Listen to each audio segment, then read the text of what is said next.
अस्सलाम वालेकुम नाजरीन, कैसे हैं? खैरियत से हैं? ठीक ठाक हैं? क्या हालात हैं आप लोगों की? आज की जो इन्फॉर्मेशन है, आज की जो अपडेट्स हम आपके सामने रखेंगे वो काफ़ी इंटरेस्टिंग है, स्पेशली पाकिस्तान को लेके और सोशल मीडिया में पाकिस्तान की जो एक इमेज ख़राब करने की कोशिश की जा रही है उसके बारे में आपको तफसील से इन्फॉर्मेशन हम देंगे।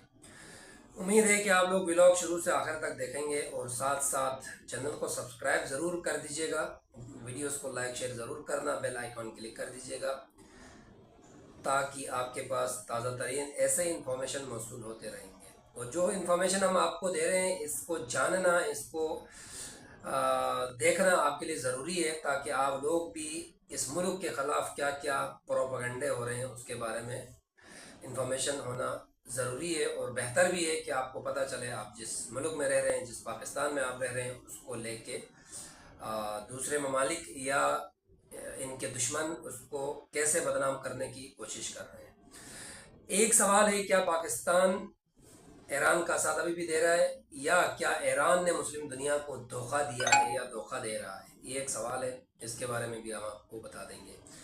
इसके साथ साथ मुस्लिम लीग नून के लिए एक अच्छा खबर है कि Hamza Shahbaz prime minister house मुंतकिल हुए हैं इस्लामाबाद में। अब हमजा शहबाज साहब को क्या जिम्मेदारियां देंगे, क्या पॉसिबिलिटीज़ है, उसके बारे में भी हम आपको बता देंगे। बड़ा दहशतगर्दी हमला होना था, नाकाम करा दिया सिक्योरिटी फोर्सेस ने, उसके बारे में भी हम आपको तफसील से डिटेल बता देंगे। मोदी साहब ने अपने वजीर को तो इस्तीफा दिलवाया था, अब मोदी साहब के सामने भी ऑप्शन रखे गए हैं। जंतर मंतर में जो तालिब इल्म एहतजाज था उसके बाद जो वजीर तालीम था वो तो रिज़ाइन कर गया है। अब मोदी साहब से या तो वो रिज़ाइन मांग रहे हैं या तो कह रहे हैं कि आप स्टूडेंट से माफ़ी मांगे, उसके बारे में भी तफसील से बता देंगे। इसके साथ साथ सोशल मीडिया में पाकिस्तान के ख़िलाफ़ दहशतगर्दी हो रही है, उसको लेके क्या मामलात हैं उसके बारे में भी हम आपसे डिटेल से बता देंगे। सबसे पहले तो क्या ईरान मुस्लिम दुनिया को धोखा दे रहा है, इसके बारे में तफसील से बता देंगे। ये हमारी अपनी तजिया भी है और साथ साथ हम आगे से आपको चीज़ें भी बता रहे हैं। अब्बास अरागची साहब का बयान है यमन के मामले में, उन्होंने बयान दिया है कि यमन के अंदर जो हो रहा है इसमें हमारा कोई किरदार या कोई लेना देना नहीं है। उन्होंने साफ अल्फाज में ये कहा है कि सऊदी अरब और यमन के हौसियों का जो मसला है वो उनका अपना मसला है, उनका अंदर का मसला है, वो आपस में खुद निपटा दें। साथ साथ उन्होंने ये कहा है कि यमन में जो हो रहा है या यमन जिस पर हमले कर रहा है या यमन के ऊपर जो हमले हो रहे हैं हौसियों के ऊपर, वो उनकी खुद की जिम्मेदारी है, वो जाके सऊदी अरब के साथ मामला तय करें या सऊदी अरब उनके साथ मामला तय करें। हमें बिला वजह इस मामला में घसीटा जा रहा है, हमें इससे कोई ताल्लुक नहीं है। अब आपको एक बात बताता चलूँ, मैं जब पहले जंग शुरू हुई थी तो उन्होंने ईरान की तरफ से बयान आए थे कि हम अपने हुमस तो बंद कर रहे हैं, अगर हमारे पे प्रेशर दिया जाए, अगर हमें तंग किया जाएगा तो हम बाबुल मंदूब को भी बंद करेंगे। तो अगर हौसियों को सपोर्ट नहीं मिलता है ईरान की तरफ से तो ये बयान फिर कैसे आ गई? दूसरी बात, वो कहते हैं कि अमेरिका इंटेलिजेंस एजेंसी की भी रिपोर्ट है कि ईरान जो है वो हौसियों को, इसके बाद हिजबुल्लाह को, इसके बाद दाइश को फंडिंग कर रहा है। अब अगर वो फंडिंग कर रहे हैं तो फिर सपोर्ट ना करने की बात कैसी हो गई है? एक दूसरी बात मैं आपको बताता चलूँ कि आयतुल्लाह अली खामनेई साहब के जनाजे में जब वहाँ से एक जहाज़ जा रही थी तो जिसमें उन्होंने कहा था कि मरीज़ उलमाए कराम और वहाँ का वफद है जो ईरान जाके उनके जनाजे में शरीक होना चाहता है, जिस पे सऊदी अरब की तरफ से हमला हुआ था और उन्होंने रोका था उसको। जब वापस आई जहाज़ वहाँ से जनाजे के बाद तो उसके अंदर उन्होंने कहा था वो वफद वापस जा रहा है, लेकिन बाद में खबरों में ये आया था कि इसके अंदर ड्रोन के इंजीनियर और इंजीनियर वो जो मिसाइल बना रहे हैं वो सना एयरपोर्ट में उतरने की कोशिश कर रहे थे ईरान के, तो वहाँ उन्होंने नहीं रोका। अभी पिछले व्लॉग में भी मैंने आपको कहा था, क्योंकि खबरें देखें, जो भी अपडेट आती है, जो भी न्यू सामने कोई चीज़ आती है तो उसमें टाइम के साथ रद्द बदल होता है। अभी लास्ट 2-4 व्लॉग्स में भी मैंने आपको कहा था कि ईरान ने अपने मिसाइल और अपने ड्रोन भी हौसियों के पास पहुंचा दिए हैं। अब इन सारे मामलात के बीच आप लोग खुद फैसला करें, क्या ईरान हौसियों का साथ दे रहा है या नहीं दे रहा है, या हौसियों का मसला सिर्फ सऊदी अरब से है? सऊदी अरब से है तो सऊदी अरब और हौसी आपस में अपना मामला तय करें, ठीक बात है। अगर नहीं, अगर सपोर्ट मिलता है, या तो ये एक्सेप्ट करे ईरान के हाँ हम हौसियों का सपोर्ट कर रहे हैं, तो फिर वो सऊदी अरब के साथ वो भी लग जाए। और कल भी न्यूज़ में ये कंफर्म हुआ था कि सऊदी अरब के ऊपर ईरान की तरफ से भी एक मिसाइल फायर हुआ था, वो इंटरसेप्ट हुआ है। तो ये सारे मामला आपके सामने रख रहे हैं, तो आप लोग बस फैसला करें, कमेंट सेक्शन में अपनी राय से आगाह हमें करें कि क्या ये वाकतन जो सवाल हम पूछ रहे हैं वैसा है, या ये मामला सिर्फ जंग की हद तक के हैं। इसके साथ साथ सोशल मीडिया की हम बात करें तो सोशल मीडिया के अंदर इस वक्त पाकिस्तान खिलाफ बयानियाँ, हुकूमत खिलाफ बयानियाँ, इसके साथ साथ जितनी भी पाकिस्तान की आर्मी है, सिक्योरिटी फोर्सेस है, इनके खिलाफ बयानियाँ डेवलप कर रहे हैं।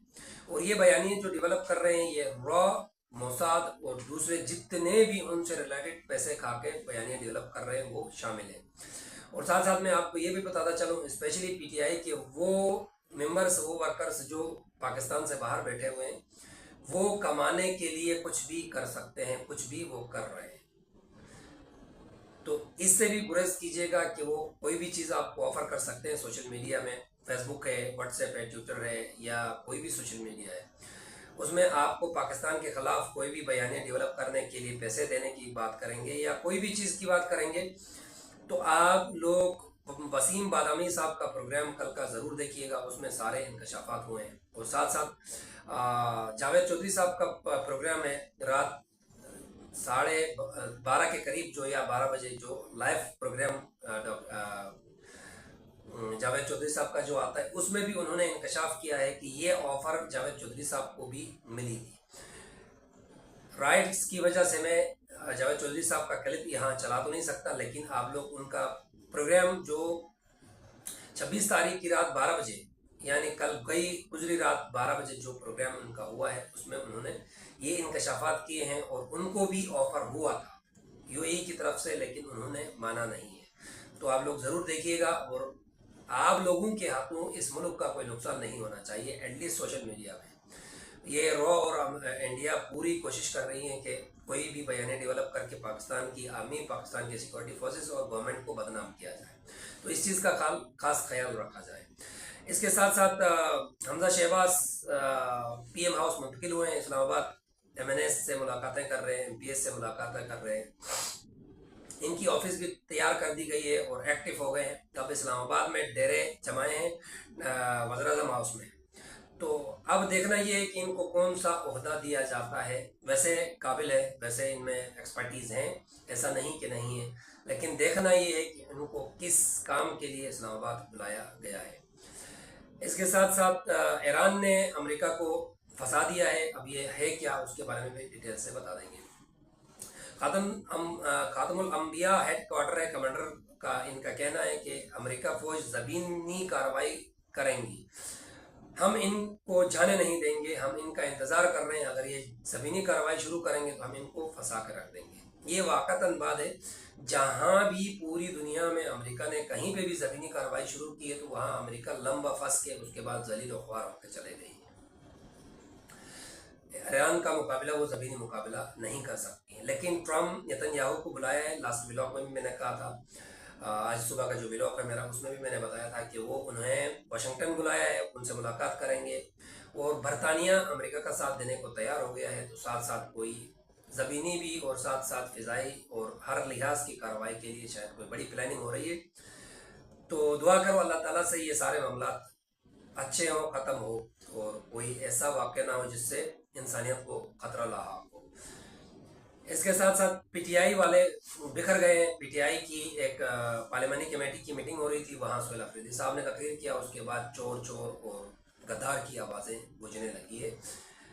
तो इसमें भी देखना ये है कि उनका कहना ये है कि कोई हल्फिया बयान उनसे ले लें, सबसे पार्लियामेंटेरियन जो भी इनके वर्कर्स हैं उनसे, और इमरान खान को निकालने के लिए सिर्फ दिल से कोशिश करने की ज़रूरत है। भाई साहब, इमरान खान नहीं निकलेगा, पार्टी का कोई मेंबर नहीं चाहता, कोई इनकी फैमिली नहीं चाहती कि इमरान खान बाहर आ जाए। अगर इमरान खान बाहर आ गया तो वन मैन शो है, आप लोगों का खाना पीना बंद हो जाएगा, इसलिए कोई नहीं चाहता कि इमरान खान बाहर आ जाए। जनूबी वज़ीरिस्तान में बारूद से बड़ी गाड़ी आई थी, आबादी की तरफ बढ़ रही थी, पुलिस चौकी से टकराने वाली थी, तो सिक्योरिटी फोर्सेस ने उसको दूर रोका और उड़ा दिया है, जिसकी वजह से वहाँ धमाका हुआ और کسی چیز کا نقصان نہیں ہوا. اس کے اندر 2 دہشت گرد تھے، وہ ہلاک ہو گئے.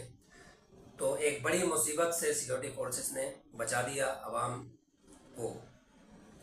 اس کے ساتھ ساتھ مودی صاحب نے تو اپنا جو وزیر تھا، وزیر تعلیم، اس کو تو انہوں نے ریزائن کروا دیا، لیکن ساتھ ساتھ خود پھنس گئے. اب طالب علم اسٹوڈنٹ کا یہ کلیم ہے کہ مودی صاحب یا تو ہم سے معافی مانگے یا مودی صاحب بھی ریزائن کر کے چلے جائیں. اب دیکھنا یہ ہے کہ مودی صاحب اس پہ کیا ریئیکٹ کر رہے ہیں. اور ساتھ ساتھ انہوں نے کہا ہے کہ جو 20 اسٹوڈنٹ نے خودکشی کی ہے ان کو بھی معاوضہ دیا جائے، اور جو پولیس کیسز بنائے ہیں ان کو بھی ختم کر دیا جائے. اب مودی صاحب تو پھنس گئے ہیں، نیکسٹ الیکشن مودی صاحب کے لیے مصیبت ہی ہوگا. اور ساتھ ساتھ اسٹوڈنٹ کا بھی وہاں کہنا ہے کہ نیکسٹ الیکشن آپ ووٹ مانگنے آئیں گے، ہم ایسے چیتڑ ماریں گے، آپ کو ہروا کے دکھائیں گے. تو یہاں تک کی تھی اپڈیٹ، تھوڑی شارٹ سی آپ کے سامنے رکھا ہے. اسپیشل سوشل میڈیا والا کام جو ہے وہ، اور ساتھ ساتھ جو پاکستان کے خلاف پروپیگنڈے ڈیولپ ہو رہے ہیں ان سے ہوشیار رہیے گا اور اپنا خیال رکھیے گا. ہمیں اجازت دیجیے گا. پاکستان زندہ باد.